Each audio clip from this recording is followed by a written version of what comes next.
Hey everyone, I know this is completely unrelated to Siege, but me and Drew are launching a new YouTube channel to focus on cooking. The first video will be uploaded tomorrow at exactly 5 p.m. Eastern Standard Time, so if you want to check it out, link to the channel is down below in the description. Now let's go through the patch notes. I think it's got dropped at exactly noon, but it's basically a whole article talking about all the operators and where they stand. Okay, so when you looked at the tweet, the main things they said were something about, I think, Malusi, Amaru, and Thatcher, maybe. But this is where they basically go through all the win deltas and the presence percentages and determine which operators need to be modified. And the one thing you can see right off the bat, just by quick observation, is Jaeger and Ash are still the top two operators picked. Jaeger's off the charts, literally off the charts. But what we can see here is right now the underpicked and 2-week operators consist of Fuze, Glaz, Monty, Blitz, and to a lesser degree Ying, Nook, Kali, somehow Twitch, which she's very close, so it's fine.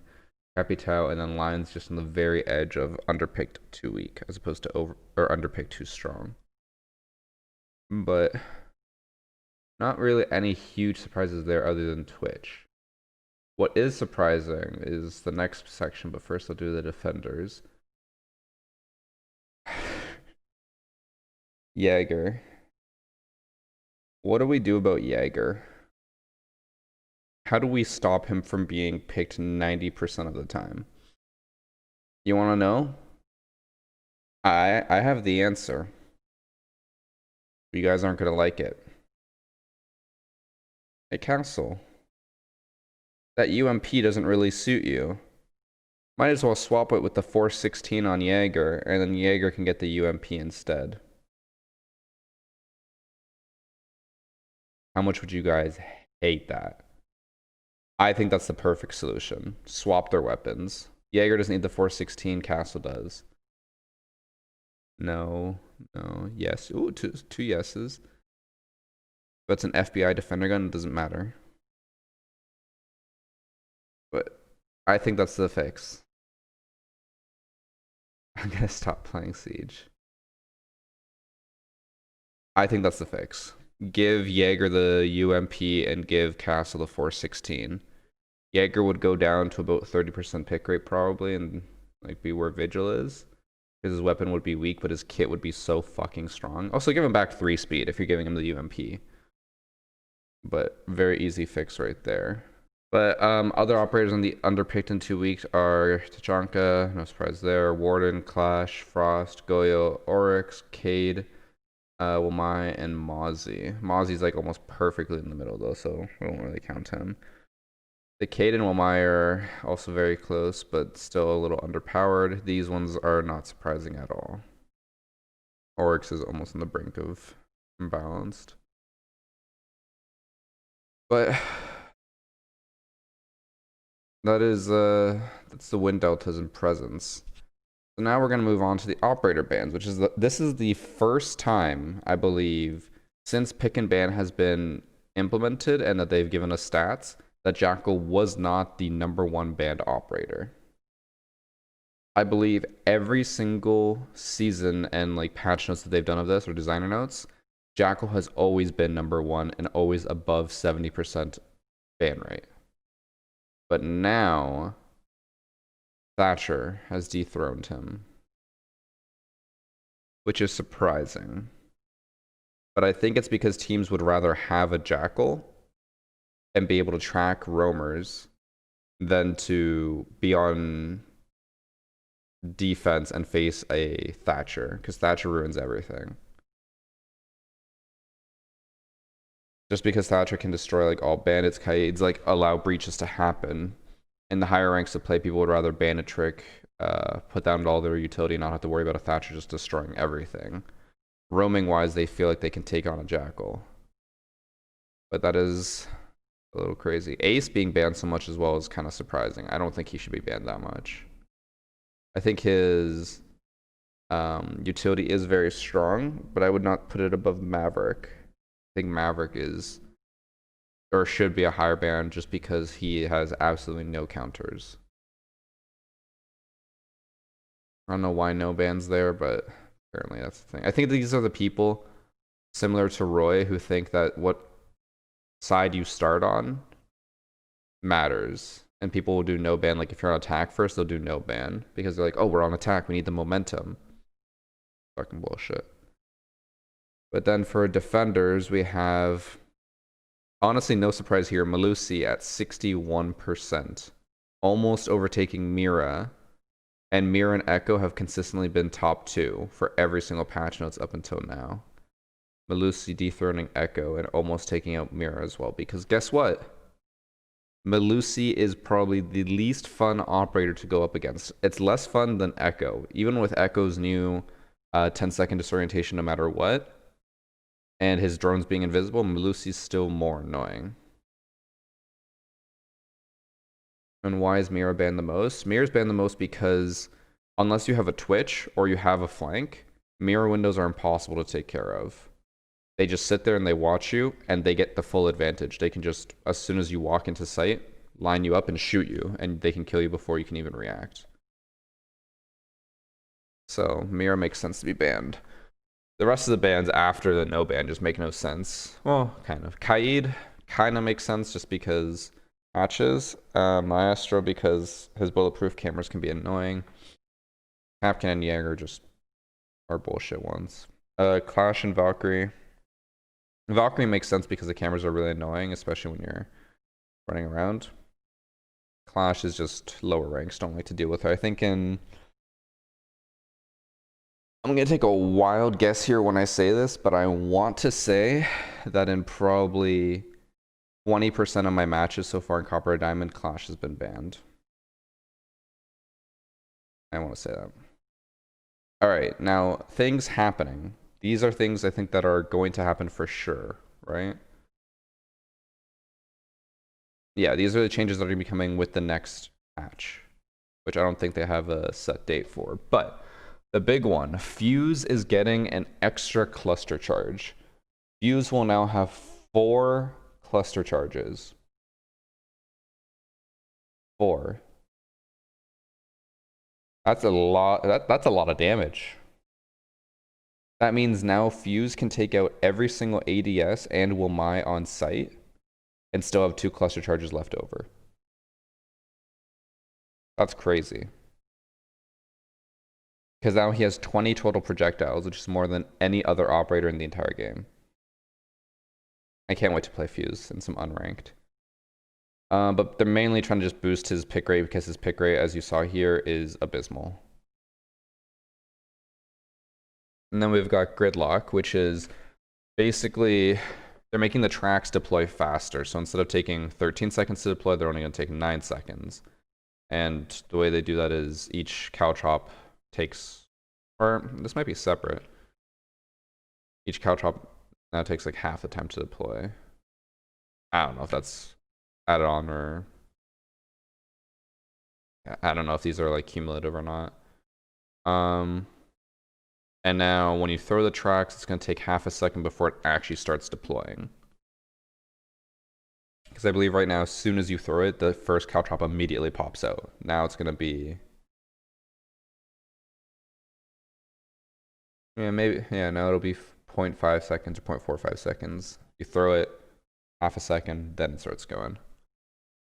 And then they're basically doing that to make sure that Gridlock doesn't take forever to put down her gadgets and she can actually, have an impact as soon as possible. Apparently they were trying to make it even faster, but the feedback they got was like, no, it's too fast. And then they're still, like, it's in the middle ground. They're hoping that defenders can still actively counter it by like shooting it. Imagine if it went like twice as fast. Just like, you wouldn't have time to shoot them. And then here's a big one, Oryx. Oryx's dash is getting like kind of a rework. Basically, when you go through a wall right now, you lose all your charges. If you had 3 charges, you lose them all. You just restart. But now, that's not the case. You'll just use 1 charge and that's it. But now each dash takes 12 seconds to recharge instead of 8 seconds, which is like a minor nerf, but it's because of this buff. And also the next buff, which is where you now recover after charging through a wall twice as fast. That's 0.5 seconds instead of 1 second. Oh, and also it's faster after colliding with an enemy. So now he basically just like faster, better, but he takes longer to recharge. I like how all of their targets for this stuff are casual and top ranked. They think their middle ranked is still fine, which I think it is. And basically they said that their goal is to make Oryx a better roamer, which makes sense because right now he's kind of a shitty roamer. So now they're looking back on the changes they made. Amaru. This season's changes brought Amaru to have led to some significant improvements both in terms of presence and win delta. At both top and regular levels of play, Amaru's KD following a use of her Gary gadget has significantly improved from 0.45 to 0.9 for top ranked players and 0.45 to 0.96 for casual players. So still, majority of the time she dies instead of getting a kill, but now instead of dying twice for every kill she gets, now it's almost 1-for-1. The Gara hook is now used on barricaded windows majority of the time from 38% to 60%, which is significant. This has been a very solid improvement for Amaru. For top players, her pick rate has increased from 4% to 10%, which makes her a top 15 defender in terms of pick rate. Her win delta from 0.2% to 1.5% for casual players, and her pick rate has increased from 5% to 11%, and win delta from 0.8% to 1.7%. Where is she now? Oh, right there. Yeah. So her win delta has gone up, her pick delta has gone up, which is pretty good. And then after this update, she stabilized at 10% pick rate at the top level of play with a positive win delta of 0.7. What is this? Oh god, that is too zoomed in. Oh my god, they track a lot of shit. What the hell is this data? Okay, so this is the like after the update, right? Wait, no. This is the after the update. This is before the update. So you can see that before it was like, you know, somewhat evenly distributed. Now she mainly just does windows. Skylights were like almost nothing. Hatches were very little. But now it's just mainly just barricaded windows.